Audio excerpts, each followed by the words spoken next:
সমগ্র বিশ্বের সর্বকালের সর্বযুগের সর্বশ্রেষ্ঠ মহামানব জনাবে মুহাম্মদুর রাসূলুল্লাহ সাল্লাল্লাহু আলাইহি ওয়াসাল্লামের পবিত্র সিরাত জানার উদ্দেশ্যে এই মাহফিলে আমাদেরকে শরীক করলেন। সেই মনিবের দরবারে শুকরগুজার হচ্ছি। আমরা সকলে পড়ছি আলহামদুলিল্লাহ। আপনারা মাহফিলে আসতে পেরে বেজার না খুশি? অল্প না বেশি? সেই রকম বেশি মহব্বতের সাথে আমাদের মালিক, আমাদের রব আল্লাহ সুবহানাহু ওয়া তাআলার শুকরিয়া আদায় করে নিলাম। তিনি দয়া করে আমাদেরকে মাহফিলে উপস্থিত করেছেন। তিনি যদি আমাদেরকে আসতে তৌফিক না দিতেন আমরা কেউ আসতে পারতাম না। এটা ঠিক কিনা? তিনি আজকের এই মাহফিল তার হাবিবের শানে আয়োজিত মাহফিলে যাদেরকে পছন্দ করেছেন কেবলমাত্র তারাই আসতে পেরেছেন। এমন তো হয়েছে 20 মাইল, 25 মাইল, 30 মাইল, 50 মাইল বা তারও অধিক দূরত্ব থেকে লোকেরা এসছেন। আবার এমনও হয়েছে যে ঘরের কাছে, মাহফিলের কাছে, কিন্তু আসার সৌভাগ্য হয়নি। হয়েছে না এমন? আমি আসরের নামাজের পরে খবর পেলাম পিরোজপুর থেকে, পিরোজপুরের জিয়ানগর উপজেলা থেকে একজন চেয়ারম্যান এবং একটি কলেজের প্রিন্সিপাল এবং সে এলাকার একজন দায়িত্বশীল ব্যক্তি, তারা একটা বেবি ট্যাক্সিতে করে পিরোজপুর থেকে এই মাহফিলে আসার জন্য রওনা করেছিলেন। প্রতিমধ্যে অ্যাক্সিডেন্ট করেছেন। জীবিত আছেন 3 জন, কিন্তু আহত হয়েছেন। তারা বোধহয় হসপিটালে পৌঁছে গেছে কিনা আমি জানতে পারি নাই। মাহফিলের শেষে খবর নেব ইনশাআল্লাহ। আমি শুরুতে তাদের জন্য দোয়া চাই, আপনারা দোয়া করুন আল্লাহ তাআলা তাদেরকে যেন পূর্ণ সুস্থ করে দেন, হায়াতে তাইয়্যিবা সেহাতে কুল্লিয়া যেন দান করেন। আলোচনার শুরুতে আরো দোয়া করে নিতে চাই। এ মাসটি ডিসেম্বর মাস, মহান বিজয়ের মাস। এ মাসেই 9 মাসের যুদ্ধের পর এদেশের বীর মুক্তিযোদ্ধারা যুদ্ধ করে দেশকে স্বাধীন করেছিলেন।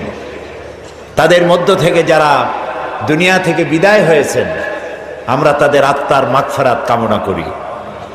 আল্লাহ তাআলা তাদেরকে সম্মানিত করুন, পুরস্কৃত করুন। এবং যে সমস্ত মুক্তিযোদ্ধারা পঙ্গু হয়েছেন, বেঁচে আছেন, তাদেরকে আল্লাহ সুস্থতা দান করুন। এবং একটি দেশকে স্বাধীন করার ব্যাপারে তাদের যে অবদান, সেজন্য মুক্তিযোদ্ধারা যারা বেঁচে আছেন আল্লাহ যেন তাদেরকে ঈমান সমৃদ্ধ জীবন যাপন করার তৌফিক দান করে দেন। প্রিয় ভাই সব, আমরা এসেছি এমন এক মহান ব্যক্তিকে জানার জন্য, এমন এক মহান সত্তাকে জানার জন্য যাকে না জানলে কিছুই জানা হবে না, এবং যাকে জানলে পরে এই পৃথিবীতে মানুষ হিসেবে জন্মগ্রহণ করেছি এর সার্থকতা লাভ হবে। সেটা মুসলমানদেরও যেমন, সেটা হিন্দু, খ্রিস্টান, বৌদ্ধ যারা তাদের জন্য তেমন, সমস্ত জাতির জন্য আল্লাহ রাব্বুল আলামিন তাকে পাঠিয়েছিলেন। তিনি অন্যান্য নবীদের মতো শুধুমাত্র একটি গোষ্ঠীর জন্য আসেন নাই। তিনি অন্যান্য জাতির মতো, অন্যান্য নবীদের মতো একটা এলাকার জন্য নবী হয়ে আসেন নাই। মুহাম্মদুর রাসূলুল্লাহ সাল্লাল্লাহু আলাইহি ওয়াসাল্লাম এসেছিলেন বিশ্ববাসীর জন্য। সুবহানাল্লাহ। দুনিয়ায় যত নবী আল্লাহ পাঠালেন সমস্ত নবীরা ছিলেন এলাকা ভিত্তিক এবং অঞ্চল ভিত্তিক, ভাষা ভিত্তিক। প্রিয় ভাই সব, এক মহাসমুদ্র। রাসূলুল্লাহ নামাজ পড়তেছিলেন। হযরত ওমর রাদিয়াল্লাহু তাআলা আনহু তখনও কাফির, চাইছিলেন রাসূলকে শায়েস্তা করবেন, মারবেন। লাঞ্ছিত করবেন। নামাজরত অবস্থায় দেখে তিনি চিন্তা করলেন, যাক নামাজ পড়তেছে, এখন কিছু করবো না, নামাজটা শেষ হোক, তারপরে আচ্ছা করে। হযরত ওমর বলেন, আমি নবীজের পিছনে দাঁড়িয়ে অপেক্ষা করতেছিলাম নামাজ কখন শেষ হবে, আর তিনি নামাজের ভিতরে তেলাওয়াত করতেছিলেন। তেলাওয়াত যখন শুনলাম, আমার কাছে মনে হলো এই কথাগুলি মানুষের বানানো নয়, নিশ্চয়ই কোন জিন রাসূলুল্লাহকে শিখায়া দেয়। আমি যখন এই চিন্তা করেছি, এত সুন্দর মিলায়া মিলায়া কি করে পড়েন, জেনে শিখায় দিয়েছে, এই চিন্তা যখন আমি করেছি, নবীজি তখন আমার এই কথার জবাব যেন তিনি দিলেন। তিনি পড়লেন, ইন্নাহু লাকাউলু রাসূলিন কারীম। না, এটা কোনো জিন বা অন্য কারো কথা নয়, এটি হচ্ছে মহান বার্তাবাহকের বর্ণনা। হযরত ওমর বলছেন, জেনের কথা না হলে কবির কথা তো বটেই। এত সুন্দর মিলানো, দেখছেন না কোরআন শরীফে কি মিল, লক্ষ্য করছেন? করেন নেই বোধ হয়, করার জন্য অনুরোধ করি। কোরআন তাড়াতাড়ি পড়বেন, মনে হবে আপনি প্রবন্ধ পড়ছেন। থেমে থেমে পড়বেন, মনে হবে যেন কবিতা পড়তেছেন। প্রত্যেক আয়াতে আয়াতে মিল, সুবহানাল্লাহ। হযরত ওমর বলছেন, ভাবলাম মুহাম্মদ সাল্লাল্লাহু আলাইহি সাল্লাম কবি হয়ে গেছে। হযরত ওমর বলেন, যেই না চিন্তা করলাম মনে মনে মুহাম্মদ সাল্লাল্লাহু আলাইহি সাল্লাম কবি হয়ে গেছেন, অমনি তিনি আমার এই কথার জবাব যেন তিনি দিলেন। তিনি পড়লেন, ওয়ামা হুয়া বিকাউলি শাইরিন কালিলাম মা তুমিনুন। না না, এটা কোনো কবির কথা নয়। হযরত ওমর বলে, সর্বনাশ, তাহলে তো শুধু কবি না, গণকও। আমার মনের কথা বুঝলো কেমনে? তো জাদুকর হয়ে গেছে, গণক হয়ে গেছে। হযরত ওমর বলেন, যখন আমি মনে মনে চিন্তা করলাম গণক হয়ে গেছেন, অমনি নবীজি আমার সে কথারও জবাব দিয়ে দিলেন। তিনি পড়লেন, ওয়ালা বিকাউলি কাহিনিন কালিলাম মা তাযাক্কারুন। না না, এটা কোনো গণকের কথা নয়, তোমরা খুব কমই উপদেশ গ্রহণ করে থাকো। হযরত ওমর বলেন, আমার মনে হচ্ছিল আমার পায়ের তলা থেকে মাটি সরে যাচ্ছে। কি আশ্চর্য কথা! যা বলি মনে মনে তারই জবাব আসে। নামাজের মধ্যে কি করে বোঝেন তিনি? হযরত ওমর বলেন, প্রত্যেকটি কথার জবাব, মনের প্রশ্নের জবাবগুলি যখন আসতেছিল, তখন আমার চোখের সামনে বিরাট একটা জিজ্ঞাসাবোধক চিহ্ন ঘুরতেছিল। এটা জেনের কথা নয়, কবির কথা নয়, গণকের কথা নয়, তবে এটা কি? যেই না চিন্তা করেছি তবে এটা কি, অমনি নবীজি তেলাওয়াত করলেন, তানজিলুম মির রাব্বিল আলামিন। আল্লাহ রাব্বুল আলামিনের নাযিলকৃত কিতাব। হযরত ওমর বলছেন, আমার মনে হচ্ছিল ঈমান ইসলাম তার শিকড় শুদ্ধ আমার কলিজার মধ্যে ঘেরে বসতেছে। কিন্তু তখনও সময় আসে নাই হযরত ওমরের ঈমান কবুল করার। প্রিয় ভাই সব, রাসূলকে আল্লাহ রাব্বুল আলামিন পৃথিবীতে পাঠালেন এজন্য নয়, তিনি আমাদেরকে মেসাক করা শুধু শিখাবেন, তিনি আমাদেরকে শুধু দাড়ি আর টুপির কথা বলবেন। একটি সমাজ বিপ্লব, একটি রাষ্ট্র বিপ্লব করার জন্য পাঠিয়েছেন। চুরি, ডাকাতি, জেনা, ব্যভিচার, হত্যা, ধর্ষণে ভরপুর সমাজ, এখানে এসেছেন তিনি। এই জাতির উপায়, এ মানুষ বাঁচবে কি করে, এর লক্ষ্য কি, উদ্দেশ্য কি, যাবে কই? আহারে, গরিবদের বাঁচার কোনো অধিকার নাই। গরিবরা শোষিত, নির্যাতিত, নিপীড়িত, নিগৃহীত। বড় লোকদের সব জোর জার, মুলুকতা, আর নারী, নারীর জীবনের তো কোনো দামই নাই। নারী হয়ে জন্মগ্রহণ করাই আজন্ম পাপ। মেয়ে হয়ে জন্মগ্রহণ করেছে, আষাঢ় মেরে মেরে ফেলতেছে। রাসূল এই জিনিসগুলি দেখলেন, নিজের চোখে অবলোকন করলেন। একটা ব্যতিক্রমী স্বভাব দিয়ে তিনি তৈরি হচ্ছেন। লোকেরা লক্ষ্য করলো, এক পর্যায়ে মক্কার লোকেরা রাসূলের নাম ভুলে গেল। নাম ছিল কি? নাম কি? মুহাম্মদ। বলেন নাম কি? সবাই বলেন সাল্লাল্লাহু আলাইহি ওয়াসাল্লাম। মনে থাকে যেন রাসূলের নাম যখন শুনবেন, যখন পড়বেন, কি বলবেন? ভুলে যাবেন না। লোকেরা নাম ভুলে যেতে বসলো কেন? তিনি পরিচিত হলেন আল আমিন বলে। লোকেরা বলা শুরু করলো, এই ঘটনার জন্য যাও আল আমিনকে বলো, চলো আল আমিনের কাছে যাই। ওই যে আল আমিন আসতেছে। বিশ্বাসী হিসাবে পরিগণিত হলেন সকলের কাছে, বিশ্বাসী, এবং নাম আরো হলো সাদেক, সত্যবাদী। নবীজি যখন মক্কা থেকে হিজরত করে মদিনায় যান, যাওয়ার সময় হযরত আলীকে বলেছিলেন, আলী, আল্লাহ তাআলা অর্ডার করেছেন আমাকে মদিনায় যাওয়ার জন্য হিজরত করে, তুমি আমার বিছানায় শুয়ে থাকো, আর একটা কাগজ কলম নাও, একটা লিস্ট তৈরি করো। হযরত আলী বলেন, আমি লিস্ট আমানতে। সেই আমানত যারা রাখছে অধিকাংশ কাফেরের আমানত রাখছে। কার কাছে? মুহাম্মদ সাল্লাল্লাহু আলাইহি ওয়াসাল্লামের কাছে আমানত রেখেছে। কেন? কাফেরেরাও বুঝতো যেসব নেতার পিছনে ঘুরি এগুলো শয়তানের চাইতেও খারাপ। মুহাম্মদ সাল্লাল্লাহু আলাইহি ওয়াসাল্লামের সাথে বিরোধিতা করি নেতাদের জ্বালায় পড়িয়া। আসলে তার মতো ভালো মানুষ আকাশের নিচে জমিনের উপরে আর নাই। কাফেরেরাও বুঝতো।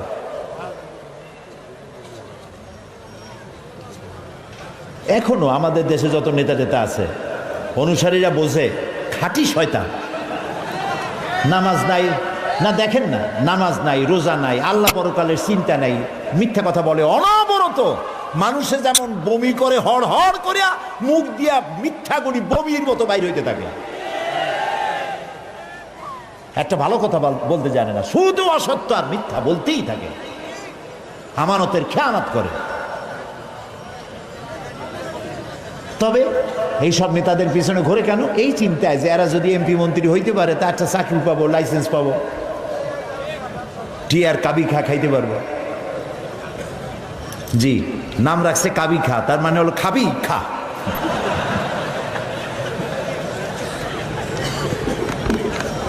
নবী করিম সাল্লাল্লাহু আলাইহি ওয়াসাল্লাম, আপনার আমার জীবন, আমাদের মা বাপের জীবন উৎসর্গ হোক রাসূলের কদম মোবারকের উপরে। সারাটা দুনিয়া ঋণী তার কাছে, তার স্বভাব চরিত্রের কাছে। মুহাম্মদুর রাসূলুল্লাহ সাল্লাল্লাহু আলাইহি ওয়াসাল্লাম এই সমাজে বড় হলেন, বেড়ে উঠলেন, লক্ষ্য করলেন এদের বাঁচাবো কেমনে, উপায় কি? তিনি গারে হেরায় চলে গেলেন। ওটার নাম জাবালে নূর। আমরা গারে হেরা বলি, কিন্তু মক্কা শরীফে যে গারে হেরা কইলে কেউ চেনবে না। জাবালে নূর, ওই জাবালে নূরে উঠলেন, অনেক উঁচা। আল্লাহ দয়া করে আমাকে একবার ওঠার তৌফিক দিয়েছিলেন, একবার উঠছি। তাতেই তখন তো আমার শরীর টরীর অনেক ভালো ছিল, ভালো মানে মোটা ছিলাম বেশি। উঠতে গিয়ে 3 বোতল পেপসি খাওয়া লাগছে, আর 2-3 দিন উরুতে ব্যথা ছিল। তাহলে চিন্তা করেন কত উঁচা। সেই পাহাড়ের অনেক উঁচায় একটা ছোট্ট জায়গা, একটা রাস্তা আছে একটুখানি, এই সোজাভাবে ঢোকা যায় না, কাত হয়ে কইয়া কাইত আছেন আমাদের দেশে বলে, ওই কইয়া কাইত হয়ে ঢোকা যায়। এবং ওখানে একটা জায়গা আছে যেখানে 2 জন একসাথে নামাজ পড়তে পারে, এরকম একটা গুহা। সেখানে নবী করিম সাল্লাল্লাহু আলাইহি ওয়াসাল্লাম চিন্তা গবেষণা করতে লাগলেন। যেদিন বয়স 40 বছর পূর্ণ হয়ে গেল, আল্লাহ রাব্বুল আলামিন তাকে নবুয়তের মর্যাদা দিয়ে দিলেন। এই নবুয়তের মর্যাদা নিয়ে তিনি নেমে আসতেছেন। ভয় পেলেন, জিবরাইলকে তো জীবনে দেখেন নাই, হযরত জিবরাইলকে দেখেছেন। জিবরাইল বলেছেন ইকরা, পড়ো। তিনি বলছেন যে আমি পড়তে জানি না। আবারও বললেন ইকরা, পড়ো। বলছেন জানি না পড়তে। তৃতীয়বার তিনি বুকের সাথে জড়িয়ে ধরলেন, এমন ভাবে জড়িয়ে ধরলেন নবী করিম সাল্লাল্লাহু আলাইহি সাল্লাম ব্যথা পেলেন এবং তিনি পড়তে পারলেন। নেমে এসে স্ত্রী হযরত খাদিজাতুল কুবরা রাদিয়াল্লাহু তাআলা আনহাকে বললেন আমাকে ঢেকে দাও। তাড়াতাড়ি করে চাদর এনে তিনি ঢেকে দিলেন। নবী করিম সাল্লাল্লাহু আলাইহি সাল্লামের চোখের মধ্যে ভীর ছাপ। হযরতে খাদিজা ভীত সন্ত্রস্ত হলেন, জিজ্ঞেস করলেন আবাল কাসেম আপনার কি হয়েছে? তিনি ঘটনা শোনালেন। হযরত খাদিজা কি বলতেছেন শোনেন। হযরত খাদিজা বলছেন ইয়া আবাল কাসেম, হে কাসেমের পিতা, আপনার ঘাবড়াবার কোনো কারণ নাই। কোন দুষ্ট জিন, কোন দুষ্ট শয়তান আপনাকে অনিষ্ট করতে পারে না, কারণ আপনি সত্যবাদী। আপনাকে কোন দুষ্ট জিন, কোন শয়তান আপনাকে অনিষ্ট করতে পারে না, কারণ আপনি আত্মীয়তার হক আদায় করেন। আপনি এতিমকে, মিসকিনকে খেতে দেন, আপনি বিধবাকে আশ্রয় দেন, আপনার ক্ষতি কেউ করতে পারে না। হযরত খাদিজা দৌড় মারলেন এবং নিজের চাচাতো ভাই হযরত ওয়ারাকা বিন নওফল, তিনি ছিলেন তাওরাতের জবরদস্ত আলেম, নবীজির মুখে খবর শুনলেন। সবটা শুনে নবীজির মস্তক মোবারকের উপরে চুমো খেয়ে বললেন কুদ্দুসুন কুদ্দুসুন, অতি পবিত্র, মহাপবিত্র ইয়া মুহাম্মদ সাল্লাল্লাহু আলাইহি ওয়াসাল্লাম।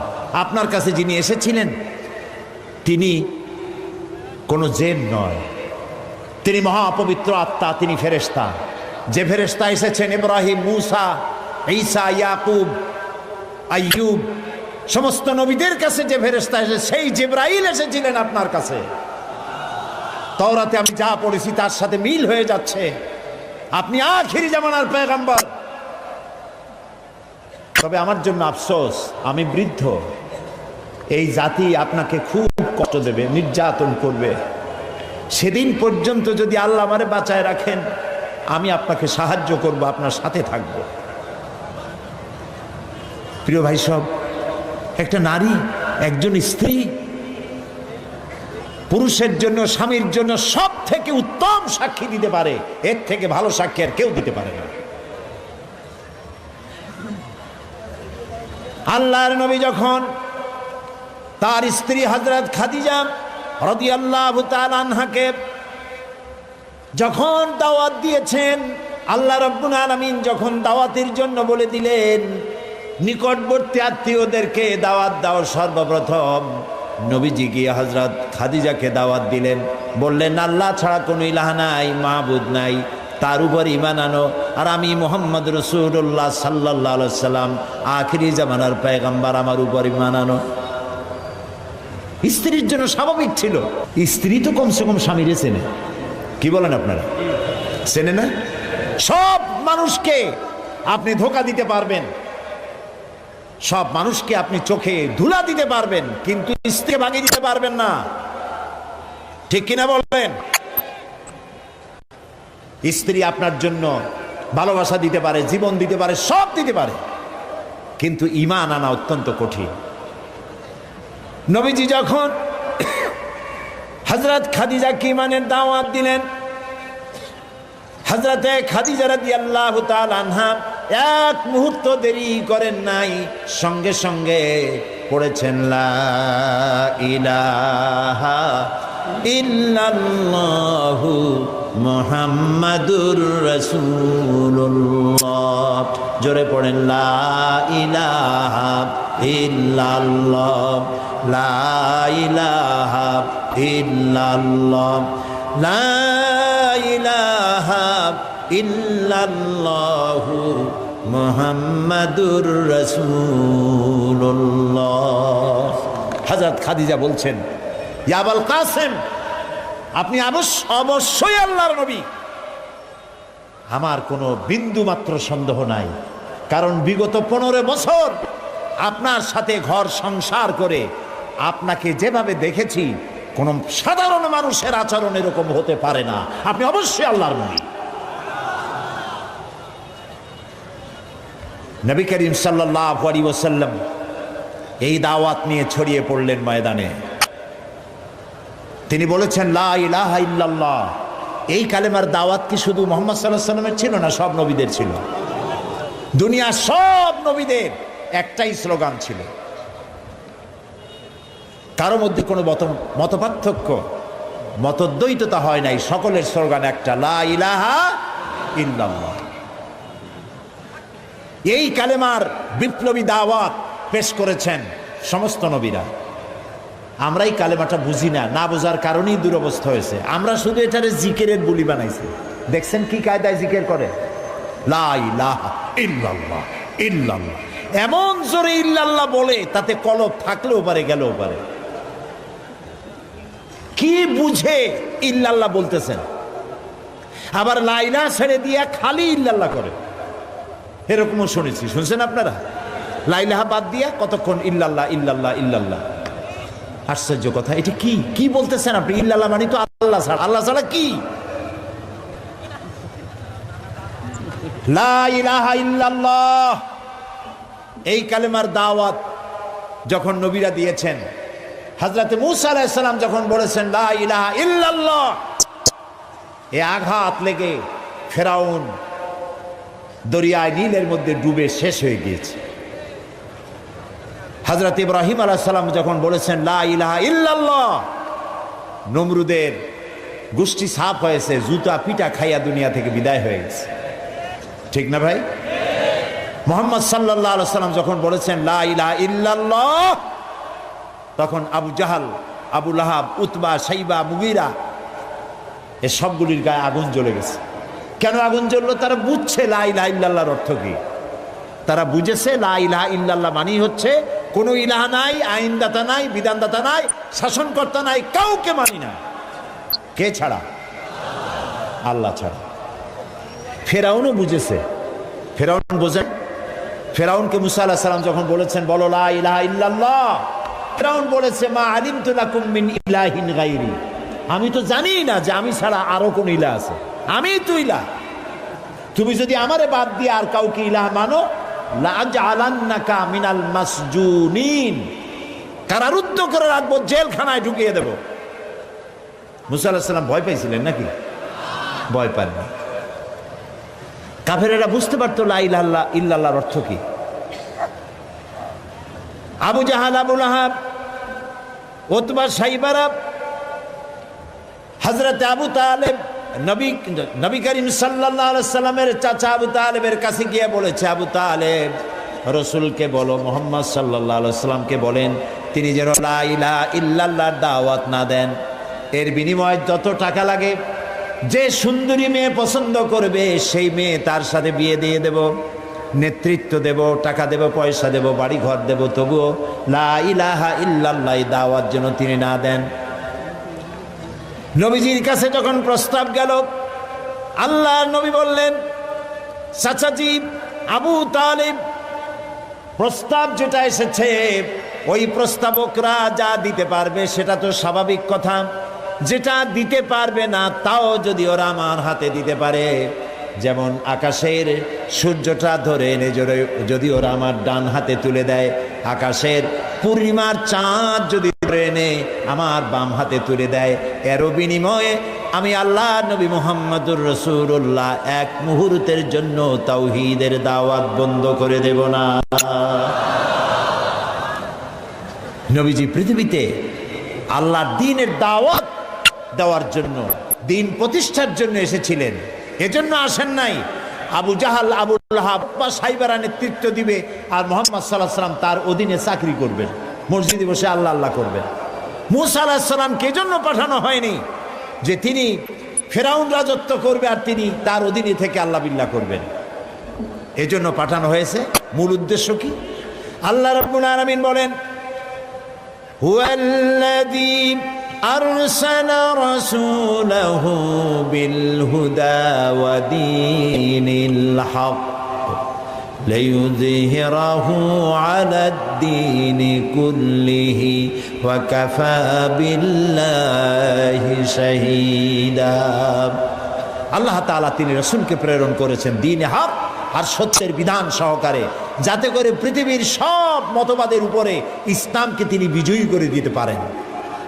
নবী করিম সাল্লাল্লাহু আলাইহি সাল্লাম মক্কি জীবনে এই কাজটি তিনি চালু করলেন।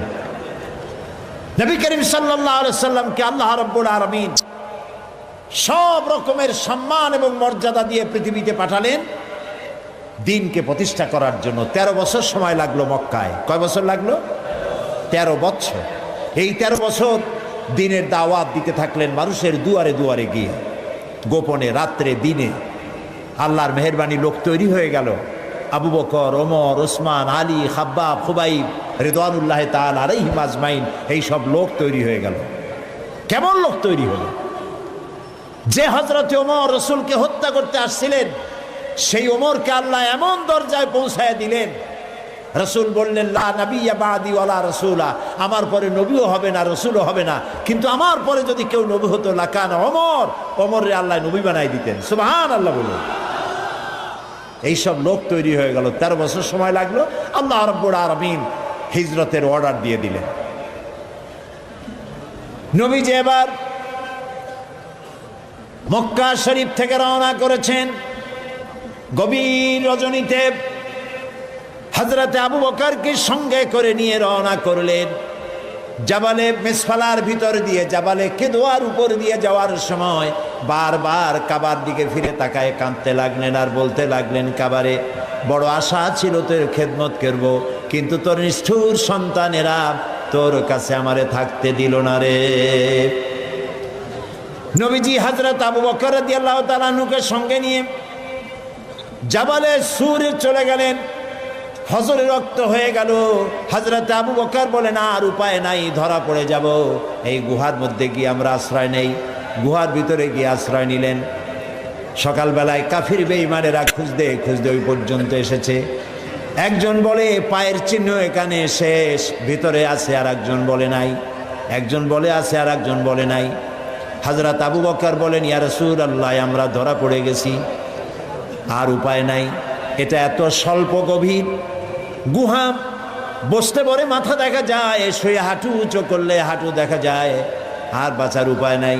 আল্লাহ রাব্বুল আলামিনের হাবিব তখন বললেন, কোরআনে কারীমের মধ্যে সূরা তাওবায় আল্লাহ শোনাই দিয়েছেন, ইদ ইয়াকুলু লিসাহিবিহি লা তাহজান ইন্নাল্লাহা মা'ানা।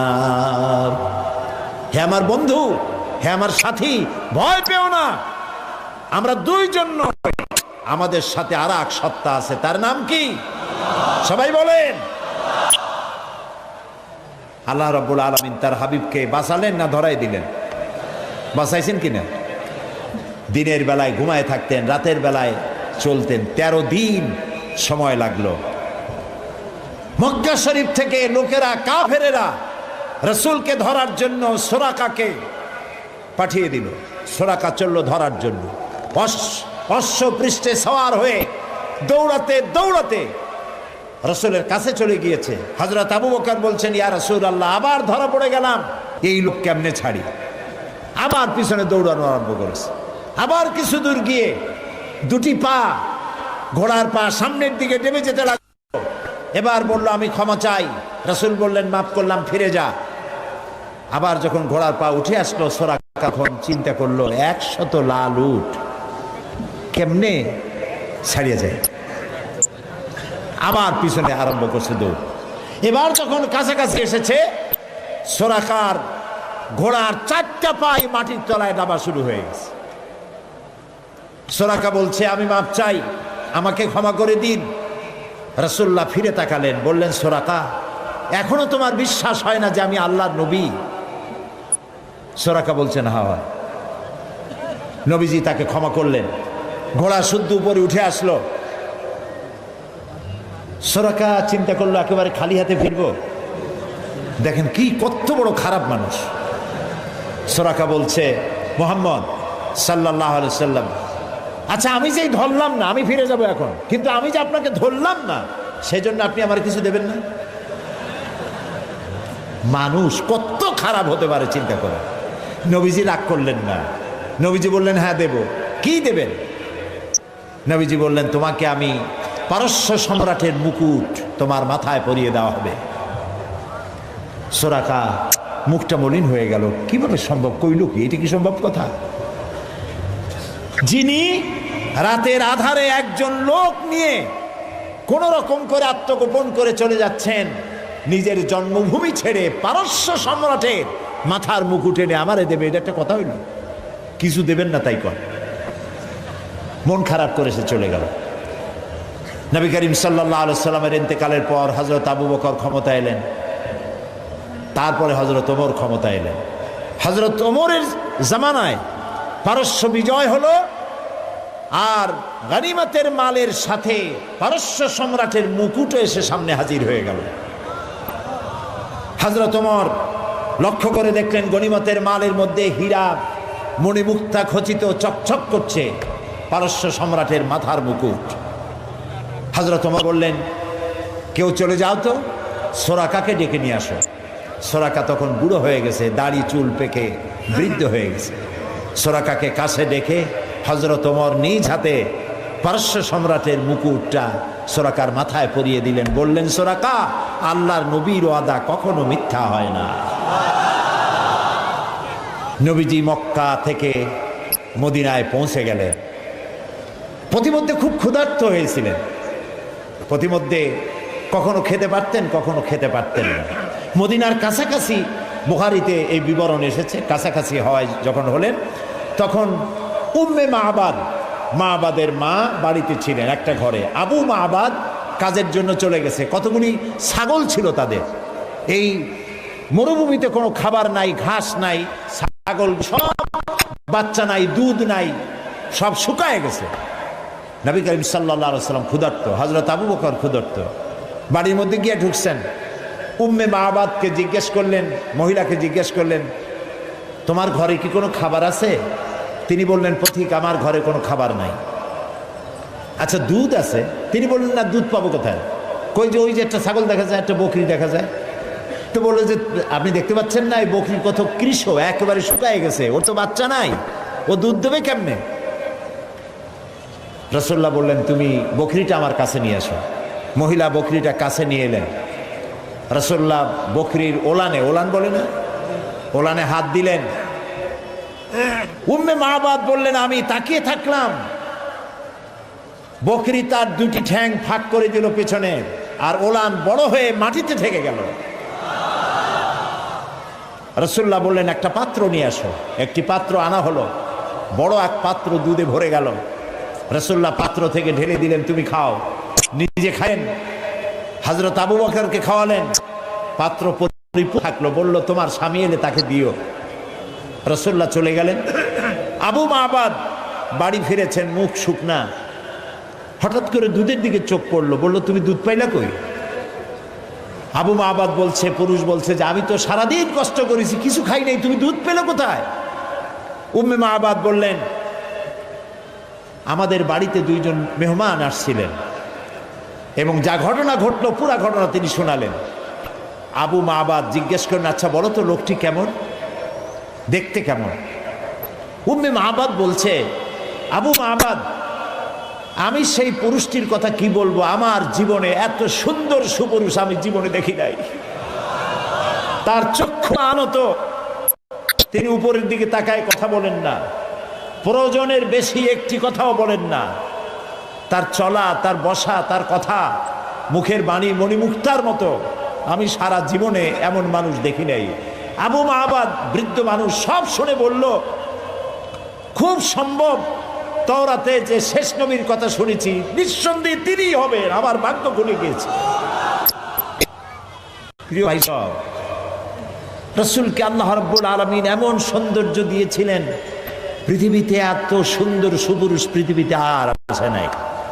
এই দুনিয়ার কোন শিল্পী তার তুলি দিয়ে রং দিয়ে এত সুন্দর ছবি আঁকাইতে পারবে না পৃথিবীর কোনো মানুষ। কারণ এই ছবি এঁকেছিলেন যিনি, তিনি শিল্পীর শিল্পী। তিনি কে? আল্লাহ তাআলা।